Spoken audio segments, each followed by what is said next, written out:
is the 77 WABC minicast. Jason Pack has been doing a great job on this Nancy Guthrie investigation. Jason, welcome to Sid and Friends in the Morning. How are you, buddy? Hey, good morning, guys. How are y'all doing? Yeah, we're doing great. Now, where are you this morning? I live in Knoxville, Tennessee, so hopefully you'll have the subtitles and the translators so they can understand me in Manhattan this morning. I could have used that for Bad Bunny last Sunday night, but on a serious note, we love Tennessee. Tennessee's a terrific state. I don't care if it's Memphis or Nashville or Knoxville. That's one of my favorite states. So let's get right to this Nancy Guthrie investigation. What interests me most is the video of the guy by his garbage pail wearing a backpack at approximately 1:45, 2 o'clock in the morning outside of his car. No mask, no suit, nothing. You see him, bald head, the whole thing.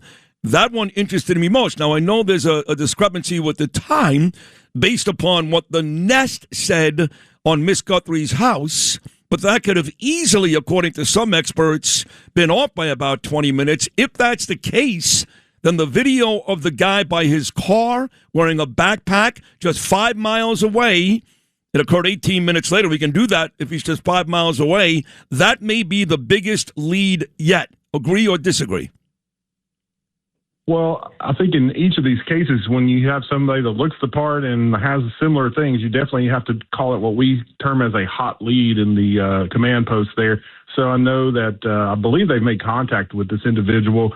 So whatever they told him, he's got to be the most unluckiest guy wearing similar things at 2 a.m. if it's not him. So they'll talk to him, they'll interview him, they'll get a alibi from him, and they'll go back and put that on that timeline, and they'll check and see. And then they're not going to just take his word for it. They'll do other things to make sure they'll interview people that he knows, see where he was, and make sure that he is telling them the truth. So I think you see these leads all the time come in a command post in a large case like this where people call in and say, hey, I've seen somebody like this, or the good work of the video canvases that the agents have been doing out there, pulling these Ring videos and these Nest Cam videos. And, that's a lot of work, tedious work, to look through hours and hours of security camera video. It's very difficult. And one little blink or a sip of coffee and you could miss something really crucial.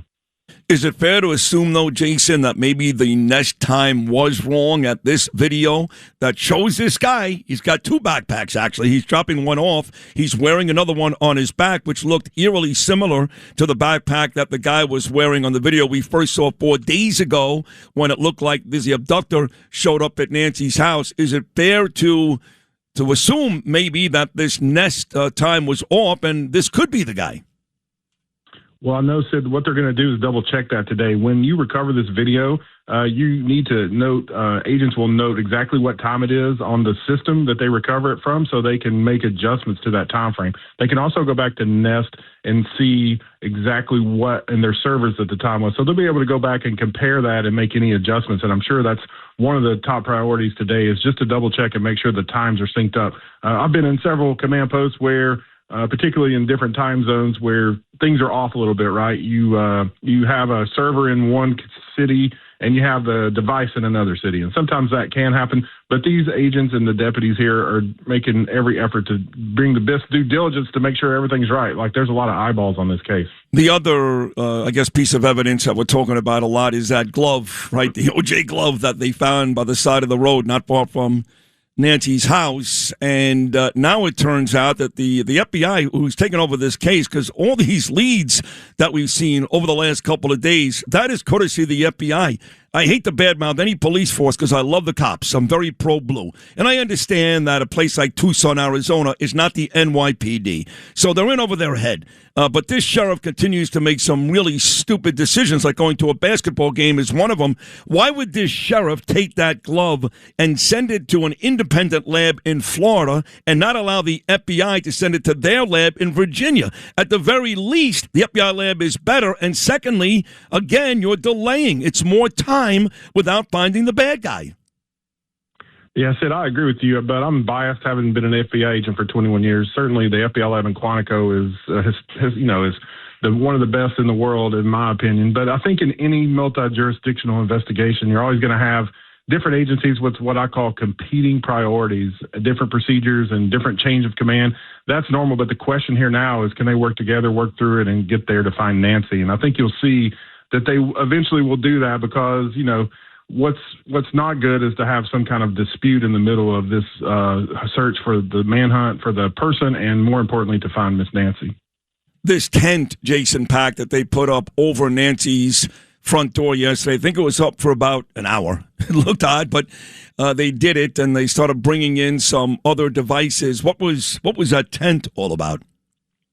I think that was to control the lighting, because I think the FBI's forensic audio visual and imaging unit was there, the experts in the video. And so what they were doing was taking measurements of the tile and the brick so they can get exact measurements, and then they go compare that to that video where they saw the suspect up on the porch there. So I think that's what they did before, and then you saw later they came out with a pretty precise height of the suspect. So I think that's what they were doing yesterday inside of there. It kind of looks odd, but I think that was to kind of balance out the light. When you're turning your camera around, you're shooting into the sun, you can, kind of backlights it a little bit. So they wanted to make sure that all the light was the same level there to get the best possible capture of those bricks and those things to take the measurements from. And now it's pretty detailed. The suspect is saying 5'8", 5'9". It is a male. There was some that said could be a female, but it is a male, 5'8", 5'9".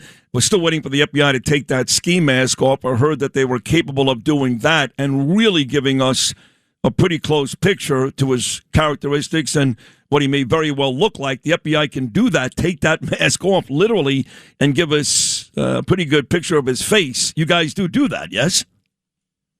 Yes, and the technology was getting better. We used to do it with sketch artists and those types of things based on witness reports, and now you have AI and these assisted things that will enhance that even better. And, you can kind of see where his ear but protrudes or bumps up against that ski mask. So you can kind of get an idea of where it starts, and that'll help the computer programmers and the forensic investigators to kind of get a better idea of whatever. But what you got to be careful of, though, Sid, is you don't want to put something out that's going to be totally wrong. You want to make sure that it's pretty close, because once that picture's out, that's going to sear in the minds of folks. And if it's wrong, you're going to waste some time. People are going to call tips in when it could be the real person that they're looking for. It may not look exactly like that. The blood, so it's very calculated, but you got to be careful. I'm sorry. No, you're right. No, the blood drops outside the front door, outside of. Now we know that was Nancy's. DNA proves that was Nancy Guthrie's blood. Is there any other way you can use that blood to help possibly catch this guy?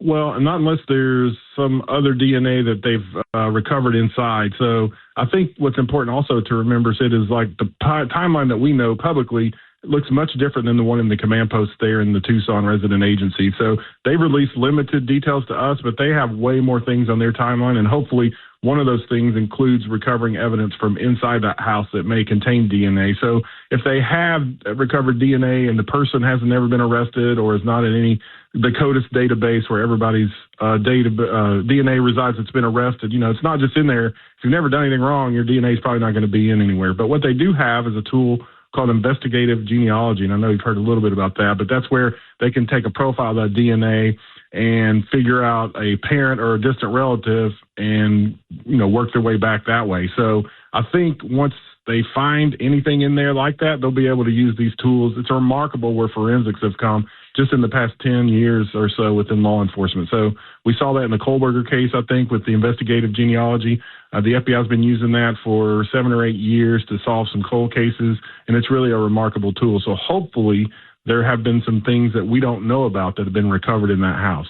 So many things that are not conservative when it comes to these cases that don't align with other kidnapping cases and abductions. And one of those you're talking about finding DNA inside is seemingly how much time the perp spent inside. Now, again, maybe the FBI knows more about the actual time. We've been told it was about 41 minutes.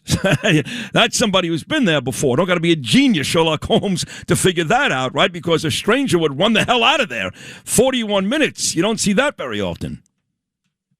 No, it seems unusual. This whole case is an outlier on all of the ways that the behavioral analysis, the profiler folks the negotiators. It just doesn't match really anything that they've seen before. Doesn't mean they can't solve it, but it just means they've got to take some other steps and take a step back and look at things differently to kind of figure that out. That is a long time in a house. If you're there to rob it or you're there to burglarize it, you just get in and get out. Of course, we saw the backpack there, which looked to be full, so I don't know why you would take a full backpack if you're just going to burglarize the place. Lots of questions remain unanswered publicly, but hopefully the FBI and Pima County have more answers than they're telling us.